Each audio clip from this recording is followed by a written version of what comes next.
On retrouve Pascal Boniface, directeur et fondateur de l'IRIS, l'Institut des relations internationales et stratégiques, auteur de l'ouvrage Guerre en Ukraine, l'onde de choc géopolitique aux éditions Erol. Bonjour. Cette réunion des Bonjour. pays européens à Kiev marque-t-elle un progrès dans le soutien à l'Ukraine ou est-ce une simple réaffirmation? Non, c'est un progrès et c'est aussi un message envoyé à la fois à Vladimir Poutine et à Donald Trump. Par rapport à Donald Trump, le message est de dire, même si vous arrêtez l'aide à l'Ukraine, nous serons là et sans vouloir nous substituer aux États-Unis, nous sommes capables de faire des gestes significatifs. Et le message envoyé à Poutine, c'est ne comptez pas que l'Ukraine soit seule et abandonnée pour fixer des conditions qui seraient celles uniquement vos conditions et que l'Ukraine ne pourrait pas négocier en position de relative force. Et donc, c'est aussi un message de dire que l'Ukraine n'est pas abandonnée par l'ensemble du monde occidental, même si on voit bien qu'il y a un abandon de la part des États-Unis. Oui, on va revenir sur Donald Trump qui souffle le chaud et le froid. Volodymyr Zelensky, le président ukrainien, il a signé avec le président américain un accord sur l'exploitation des ressources naturelles, accord qu'il avait précédemment refusé. En quoi ce nouvel accord est-il réellement plus favorable à l'Ukraine que le précédent? Alors, par rapport aux premières propositions de Donald Trump, il s'agissait non pas le financement aurait permis de rembourser une éventuelle dette à l'égard des États-Unis, dette qui n'existait que dans la tête de Donald Trump, puisqu'il y prenait pour un prêt les contributions volontaires de Joe Biden à l'Ukraine. Et puis, la somme a été réduite et surtout, donc, ça porte sur l'exploitation future. Mais il est vrai que c'est un avantage très considérable pour les États-Unis qui vont pouvoir finalement faire main basse sur de nombreuses matières premières et équipements ukrainiens, même s'il y a encore des doutes sur l'ampleur exacte des terres rares que l'Ukraine pourrait obtenir. Mais en tous les cas, Zelensky a dû, pour pouvoir rattraper un peu le rapport avec Donald Trump, qui avait été très gâché lors du sommet dans la Maison-Blanche le 28 février, il a dû céder, mais il n'a pas tout cédé par rapport aux demandes qui étaient réellement exorbitantes de Donald Trump initialement. Mais est-ce que, par exemple, sur la question des garanties de sécurité, cet accord suppose le maintien de l'aide militaire américaine ou pas? Non, en aucun cas, parce que Donald Trump refuse cela.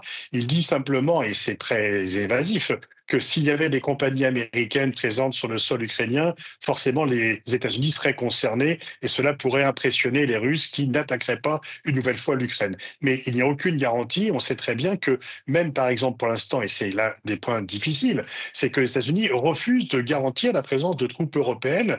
Le Premier ministre britannique a dit qu'il était possible d'envoyer des troupes européennes pour garantir la sécurité de l'Ukraine une fois un cessez-le-feu établi, à condition qu'il y ait une garantie américaine qui est pour l'instant refusée par Donald Trump ainsi que par son vice-président J.D. Vance. Alors Donald Trump souffle le chaud et le froid, on l'a vu lors de la rencontre à la Maison-Blanche, fondamentalement pour des raisons politiques et idéologiques. Est-ce qu'il n'est pas plus proche de Vladimir Poutine que de Volodymyr Zelensky et des démocraties européennes? Très clairement, d'une part, il a un contentieux personnel par rapport à Volodymyr Zelensky qui a refusé de l'aider dans la campagne pour sa réélection en 2020, alors qu'il demandait des éléments à charge contre Biden via son fils Hunter Biden qui était lobbyiste en Ukraine.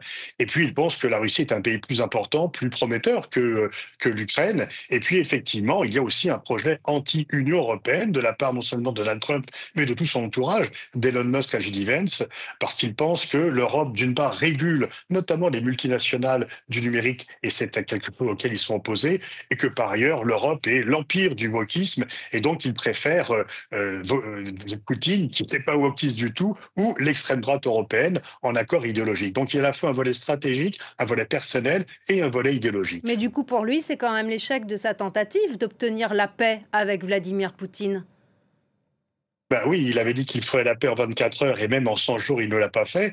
Et donc, c'est pour ça qu'il commence un peu à faire pression sur Poutine parce que c'est un échec pour lui. On voit qu'il ne suffit pas de claquer dans les doigts ou d'arriver au pouvoir pour résoudre des questions aussi difficiles.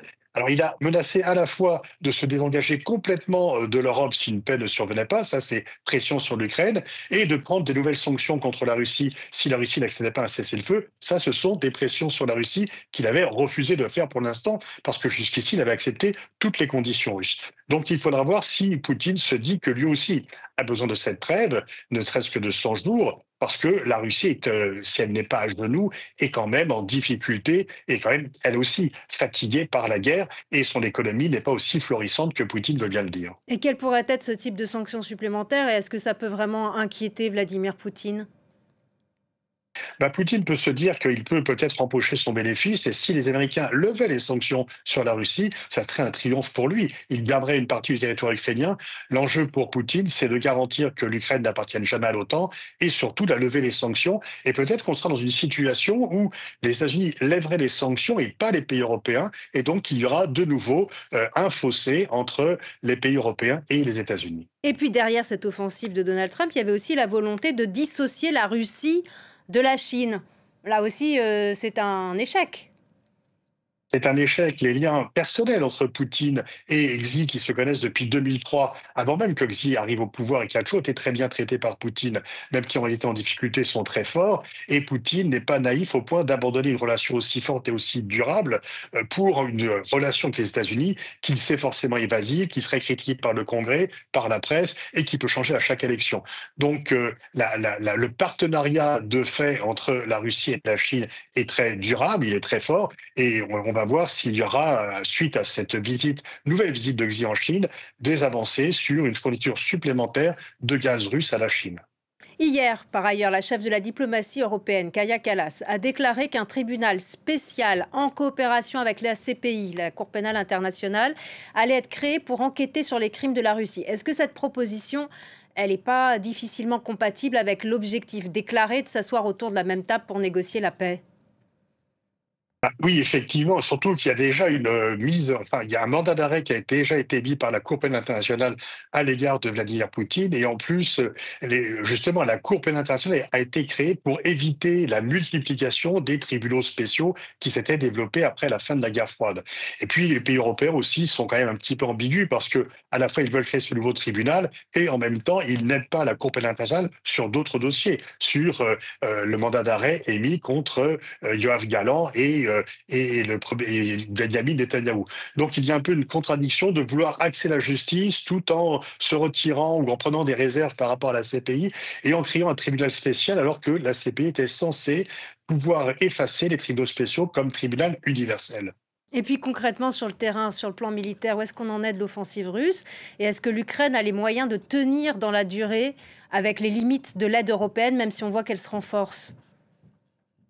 L'aide européenne se renforce, mais elle ne pourra pas se substituer totalement à l'aide américaine. Et on voyait déjà que même lorsque l'aide américaine existait, l'armée ukrainienne reculait parce que le rapport de force est forcément favorable à la Russie. Rappelons simplement qu'il y a 145 millions de Russes et qu'il n'y a plus que 30 millions d'Ukrainiens. Donc forcément, la grignotage par l'armée russe du territoire ukrainien se poursuit. C'est pour cela que Poutine ne se précipite pas pour le cessez-le-feu, mais qui pourrait être dans son intérêt d'accepter par la suite. Et la Russie a reconquis presque l'ensemble du territoire qui avait été préempté, territoire russe qui avait été conquis partiellement par l'armée ukrainienne. Donc ceci, c'est une poche qui est terminée. Donc Poutine continue de jouer le temps long et c'est dans son intérêt. Et comment vous jugez la démonstration de force militaire et politique de Vladimir Poutine hier à l'occasion des commémorations des 80 ans de la victoire contre le nazisme?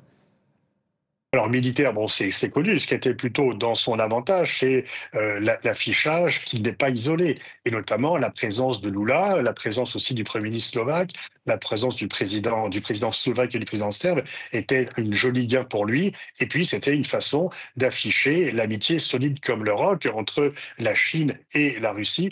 Donc Poutine a montré que finalement il n'était pas isolé, qu'il était bien entouré, et le narratif qui a été fait sur la fin de la Seconde Guerre mondiale, les Chinois ont repris le narratif russe qui est très historiquement contestable. Et on l'a vu, il y avait également le président serbe présent, Alexandre Vučić, Robert Fico, vous le disiez. Est-ce qu'il n'y a pas une certaine lassitude des populations européennes vis-à-vis de l'aide, le soutien de l'aide à l'Ukraine? Et est-ce que cette lassitude va pas de pair avec des poussées de l'extrême droite en Europe? C'est très visible en Roumanie, c'est visible dans à peu près tous les pays. Il y a effectivement une contestation et dans de nombreux pays, les gens se disent tout l'argent qui est envoyé à l'Ukraine, surtout lorsqu'il y a des Ukrainiens qui sont présents sur place. Ils ont été très aidés dans les pays de l'Est ou du Nord de l'Europe parce qu'on pensait qu'ils seraient là pour peu de temps. Et en fait, leur présence dure et il y a des gens qui disent que tout l'argent donné aux Ukrainiens chez eux mais également en Ukraine, serait mieux utilisé. Et donc, c'est un moyen, effectivement, c'est un facteur de contestation des pouvoirs en place. Très rapidement, sur le plan de la défense européenne, la plupart des pays augmentent leur budget, mais l'Allemagne comme la Pologne, elles achètent encore des armes américaines. Il faudra plusieurs années pour que l'Europe dispose d'une production de moyens militaires indépendante. Ah oui, effectivement, on a vu que la Belgique, malgré Trump, a très récemment acheté des F-35, donc c'est quand même, on marche un peu à l'envers, puisque on se plaint d'être abandonné par les États-Unis, et en même temps, on achète des armes aux États-Unis en récompensant finalement ceux qui nous abandonnent. Donc il est vraiment temps d'acheter européen plutôt que d'acheter américain, qui est finalement récompenser la trahison de Trump. Merci beaucoup, Pascal Boniface, pour votre analyse.